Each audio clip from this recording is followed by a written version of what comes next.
Assalamualaikum warahmatullahi wabarakatuh. Pada pertemuan kali ini membahas mengenai menciptakan keunggulan kompetitif yang berkelanjutan. Saya dari kelompok 5 dan rekan-rekan saya Felix Putra Mahendra dan Rosari. Topik yang kita bahas yang pertama, menggunakan sumber daya organisasi untuk menciptakan keunggulan kompetitif yang berkelanjutan. 2. Rute generik untuk keunggulan kompetitif. 3. Menciptakan kepemimpinan biaya. 4. Mencapai diferensiasi. 5. Mempertahankan keunggulan kompetitif. Dan yang terakhir, strategis, kompetitif, offensive, dan defensif. Menggunakan sumber daya organisasi untuk menciptakan keunggulan kompetitif yang berkelanjutan. Yang pertama, kontribusi untuk menciptakan nilai pelanggan. Kontribusi untuk menciptakan nilai pelanggan yaitu dengan menciptakan nilai dapat bersifat langsung, seperti melalui manfaat yang disampaikan oleh teknologi yang kita unggulin, layanan yang lebih baik, diferensiasi merek yang bermakna, dan ketersediaan yang siap. Sumber daya yang berkontribusi pada manfaat ini seperti teknologi yang digunakan personal yang terampil dan termotivasi, namun merek yang dimiliki mempunyai reputasi yang sangat baik dan cukup didistribusikan. Dengan menciptakan nilai bagi pelanggan secara langsung, mereka dapat dipekerjakan. Lalu yang kedua, keunikan atau kelangkaan. Ketika sumber daya berkontribusi terhadap nilai suatu pelanggan, komunikasinya bagi organisasi juga perlu dinilai. Mengapa demikian? Karena beberapa sumber daya manusia, misalnya outlet distribusi yang digunakan untuk memungkinkan menawarkan sedikit perbedaan dari yang tersedia untuk pesaing. Lalu yang terakhir, tidak dapat ditiru. Mengapa demikian? Karena sumber daya yang ada yang sangat unik, organisasi menggunakan risiko dalam jangka waktu yang lebih lama dari imitasi atau penggantian oleh pesaing itu sendiri. Route generik untuk keunggulan kompetitif. Menurut potret tahun 1980 telah mengidentifikasikan dua rute utama untuk menciptakan keunggulan kompetitif. Yang pertama ini adalah sebutan pemimpin, biaya, dan diferensiasi. Dalam memeriksa bagaimana masing-masing dapat mencapai tujuannya. Potret mengatakan bahwasannya pengambilan pendekatan sistem menyamakan operasi perusahaan dengan rata nilai dari input bahan baku dari sumber daya lainnya hingga pengiriman akhir ke layanan purna jual itu sendiri. Selanjutnya yaitu mencapai kepemimpinan biaya.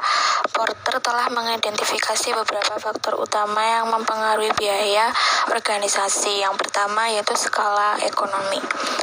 Skala ekonomi itu pendorong biaya tunggal paling efektif di banyak industri, yang berasal dari melakukan hal-hal yang lebih efisien atau berbeda dalam volume.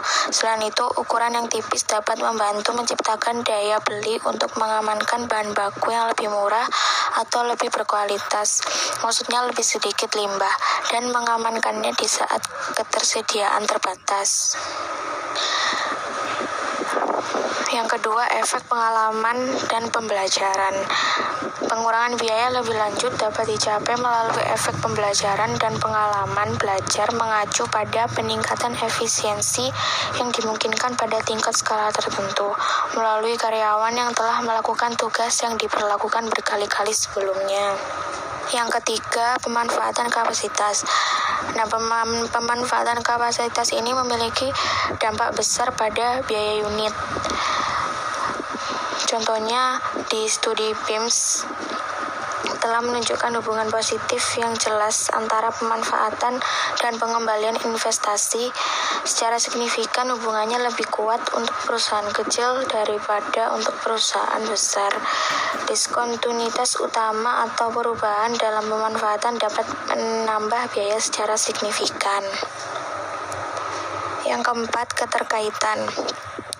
Misalnya, dapat memiliki dampak yang signifikan pada biaya servis dan biaya yang disebabkan oleh pengembalian produk yang salah.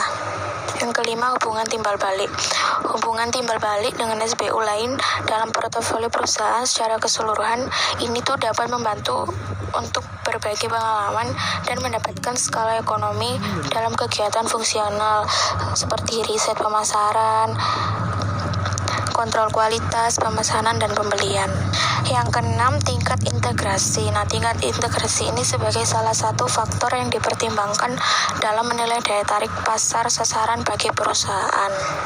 Yang ketujuh, pengaturan waktu. Nah, pengaturan waktu itu ini juga penting untuk mencapai kepemimpinan biaya. Nah, jadi setiap strategi pemasaran itu harus memilih waktu, bahwa pada waktu-waktu tertentu seperti jendela strategis terbuka. Selanjutnya, pilihan kebijakan.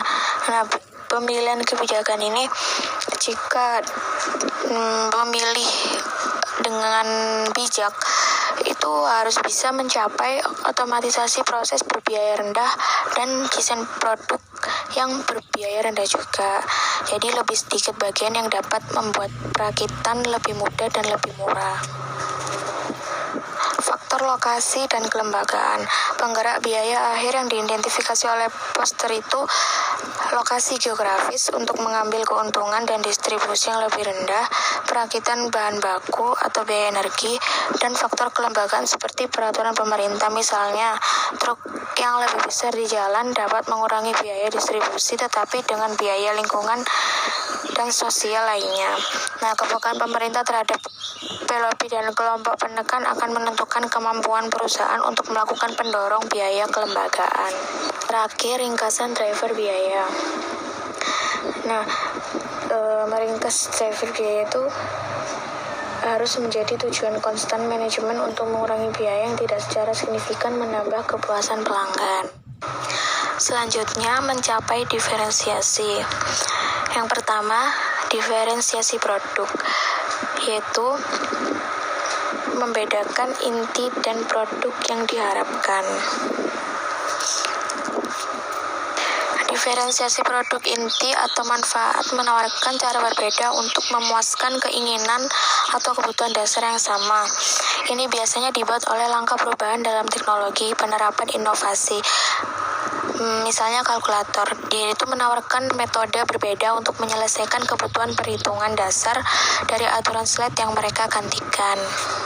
Selanjutnya, menambah produk. Jadi produk itu lebih ditambah diferensiasi atau kualitas produknya dan dengan menawarkan fitur baru yang bernilai bagi pelanggan, seperti fitur dari kinerja atau fitur penampilan dari suatu produk.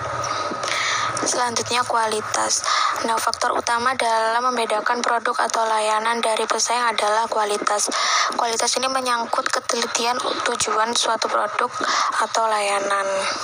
Selanjutnya, pengemasan. Nah, pengemasan produk itu juga perlu, misalnya untuk membantu mempromosikan produk melalui dilihat dari warna dan bentuk yang menarik, terus kayak beda dari produk yang lain, terus seperti penjualan produk-produk makanan atau minuman. Jadi biar konsumen itu tertarik dengan pengemasan yang unik. Branding. Cara yang efektif untuk membedakan pada tingkat produk yang nyata adalah dengan menciptakan merek yang unik dengan citra dan reputasi yang baik. Selanjutnya, layanan. Nah, layanan juga dapat menjadi faktor pembeda utama dalam pembelian banyak produk, terutama barang yang tahan lama, baik konsumen dan industri. Jadi, kita juga memberi layanan yang baik kepada pelanggan, yang memungkinkan itu pelanggan bisa bereksperimen dengan berbagai pilihan mereka. Selanjutnya, menentukan dasar untuk diferensiasi produk. Jadi biar konsumen itu bisa lebih memutuskan elemen mana yang mungkin digunakan untuk membedakan produk.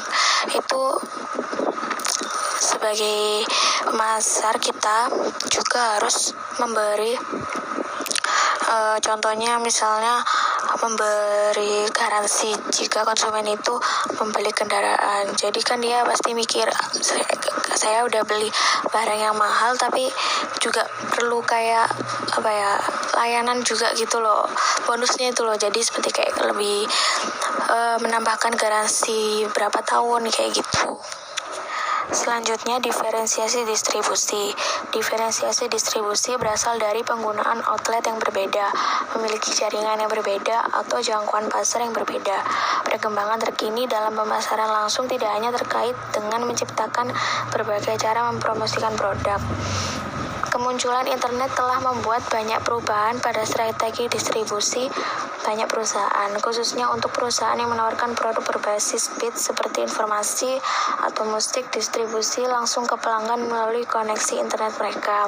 Jadi perusahaan itu harus lebih tahu strateginya untuk tetap mencari pelanggan dengan semakin lama dengan perkembangan teknologi yang semakin cepat itu juga harus mengembangkan dan menginovasi produknya. Ya, saya Felix Putra akan melanjutkan presentasi dari Retno Sari. Nah, saya akan menjelaskan diferensi harga. Nah, maksud diferensi harga itu bagaimana perusahaan itu memiliki harga yang berbeda dengan pesaing. Nah, kalau perusahaan ini contohnya ya perusahaan A sama B. Nah, perusahaan A ini memiliki harga yang mahal, sedangkan yang B ini memiliki harga yang terjangkau. Otomatis kan konsumen bakalan lebih memilih untuk mendapatkan produk dengan harga terjangkau dan memiliki kualitas yang sama. Nah, selanjutnya diferensi promosi. Nah, diferensi promosi ini bagaimana seorang pemasar atau perusahaan memasarkan produk dengan cara mengiklankan video-video atau iklan yang lucu. Nah, contohnya seperti Tri kan iklannya unik. Nah, itu bakalan menarik pelanggan untuk untuk mencari informasi Tri ini termasuk produk yang gimana sih. Nah, kayak gitu. Nah, terus untuk diferensi merek. Nah, diferensi merek ini bagaimana perusahaan itu memiliki perbedaan dengan produk pesaing. Nah, contohnya seperti Wuling. Nah, Wuling kan memiliki diferensiasi produk yang berbeda dengan mobil-mobil yang lain. Kenapa? Wuling sudah mempunyai Halo Wuling. Halo Wuling ini digunakan untuk pertama bisa membuka jendela dengan kita berbicara dengan kata kunci Halo Wuling. Nah, itu jendela bakalan terbuka otomatis. Nah, jika kita bilang Halo Wuling, tutup jendela. Nah, jendelanya akan tertutup otomatis dan banyak fitur lain. Nah, sedangkan ringkasan driver diferensiasi. Nah, ringkasan driver diferensiasi itu apa? Bagaimana seorang pemasar dapat mengarahkan konsumen untuk membeli produk tersebut dengan menggunakan cara yang berbeda. Nah, contohnya kita mendekati konsumen. Nah, mendekati konsumen itu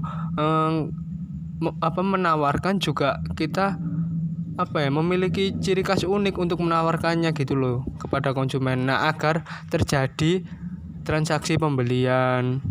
Selanjutnya, mempertahankan keunggulan kompetitif. Nah, di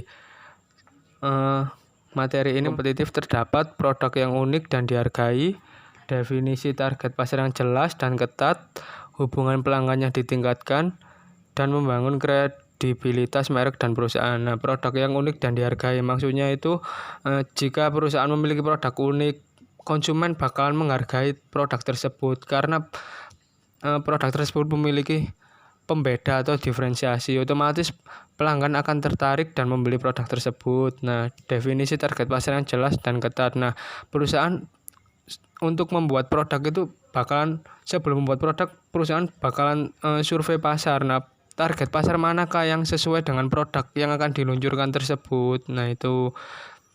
Terus hubungan pelanggan yang ditingkatkan. Hubungan pelanggan yang ditingkatkan contohnya seperti kayak gini. Jika pelanggan A sudah berlangganan di perusahaan A, otomatis akan membeli terus kan. Otomatis perusahaan ini akan memberikan member untuk sebagai hubungan pelanggan atau kesetiaan pelanggan lah gitu loh, untuk membeli barang tersebut atau produk membeli produk kembali. Nah, otomatis kan nanti dapat diskonan dari member tersebut. Nah, yang terakhir membangun kredibilitas merek dan perusahaan. Nah, maksudnya itu apa? Nah, kredibilitas merek sebelumnya saya akan jelaskan ya. Kredibilitas merek biasanya disebut juga brand credibility, merupakan salah satu faktor psikologis yang dapat memicu munculnya dorongan pembelian konsumen.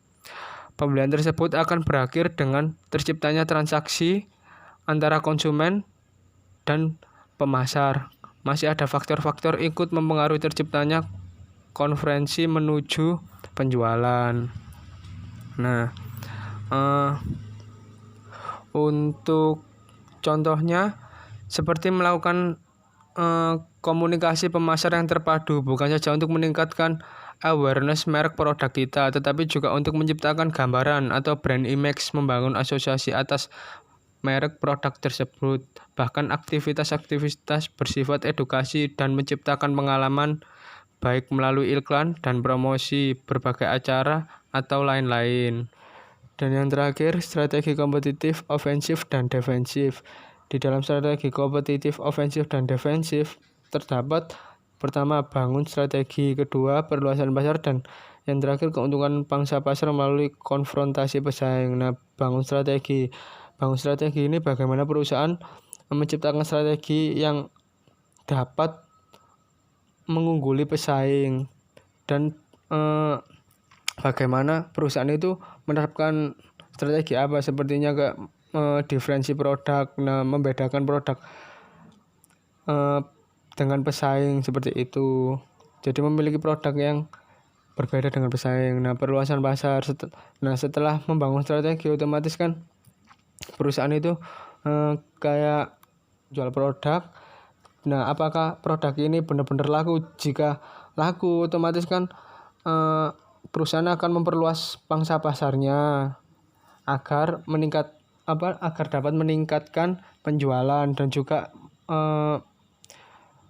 kalau bisa itu pelanggan dari pesaing dapat pindah ke perusahaan yang memiliki strategi atau produk yang berbeda dengan pesaing. Nah, yang terakhir, keuntungan pasar melalui konfrontasi pesaing. Nah, keuntungan pasar melalui konfrontasi pesaing adalah jadi perusahaan itu dapat mengetahui kelemahan apa sih pesaing ini, dan akhirnya pelanggan itu bakalan tertarik dengan produk yang